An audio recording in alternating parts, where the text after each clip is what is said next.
David Knight Show. Well, let's have a little bit of comic relief. Let's look at some politicians here. We talked about the serious real-world stuff. And we'll talk about war and other issues at the back end of the show with Joel Skousen. Donald Trump once proposed the biggest tax hike ever. And I tell you, Drudge is all over this and the anti-Trump media. But it is kind of interesting to take a look at what he said when he was going to run for president in 1999. Remember that? Before he did it, 2016 is one of the reasons why they said, well, I don't think he's serious in 2016. I don't know if he was serious in 1999 to run for the 2000 election. Trump takes a lot of flack for failing to offer specific policy proposals, says ABC News. But there was a time when he offered a very specific tax plan, one that raised taxes on the wealthy so much that it would have made Bernie Sanders blush. Well, that's true. And it's a wealth tax, actually. Not just an income tax, a wealth tax. In classic Trump fashion, the plan was big and bold. If enacted, Trump's plan would have been the biggest tax hike in total raw dollars in history. In a word, it would have been huge, huge. See, the issue is that forced Trump is kind of like a box of chocolates. You never know what you're going to get with this guy. They've got headlines on Drudge, from socialist to fascist and things like that. He's been all over the place. This was put out there, by the way, when he was running as a Democrat in New York. I told you that Trump is a New York Democrat. Always has been, always will be. And so, the year was 1999, and Trump was toying with the idea of running for president as a third-party candidate. The idea, which Trump says he no longer supports, was to impose a one-time tax of 14.25% on every American worth more than $10 million and to raise exactly enough money to pay off the debt. Trump himself would have had to pay more than $700 million, but he didn't care. He didn't care because he was never going to do this. And this is just a publicity stunt, right? For the Democrats, when he's running as a Democrat. When he's running as a Democrat, he wants to soak the rich, tax the rich, right? When he's a Republican, he tells you he's going to do all the Republican things. And he doesn't do anything on either side. Here's how he described this on Good Morning America, November 10th, 1999. This would be a one-time tax, 14.25%, against people with a net worth of over $10 million or more. It would pay off in its entirety the national debt of $5.7 trillion. You'd save $200 billion a year, so taxes for the middle class would go way down. The estate and inheritance tax totally wiped out, and the Social Security system would be saved. So this would be very positive for everybody, including the rich, the 1% that really are paying the tax.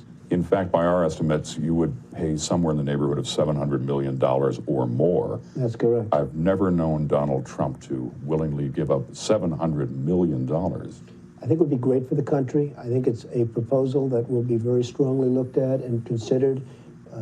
And ultimately, I really expect to get it back. People who have a net worth of $10 Get it back in graft. including yourself, generally don't have huge cash reserves.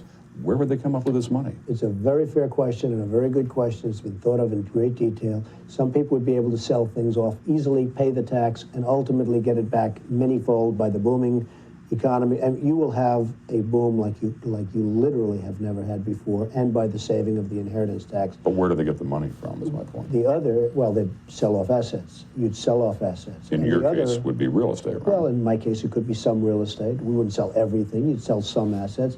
And the other is that we do it over an installment of 10 years. Do you really expect this to be embraced on Capitol? I think if I were president, it would be passed. I think if somebody else is president, it probably can't be.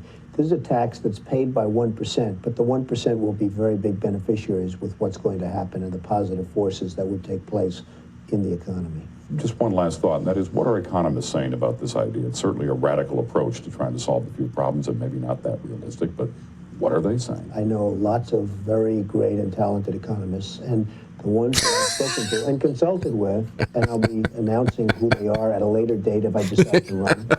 Such a BS artist. Quote, brilliant. I don't want to take total credit, but they have said it. You wouldn't, would you? I would never do that. But they said it's a great plan, and it's certainly a plan to reduce taxes, and especially for the middle class. It's the Soak the Rich plan.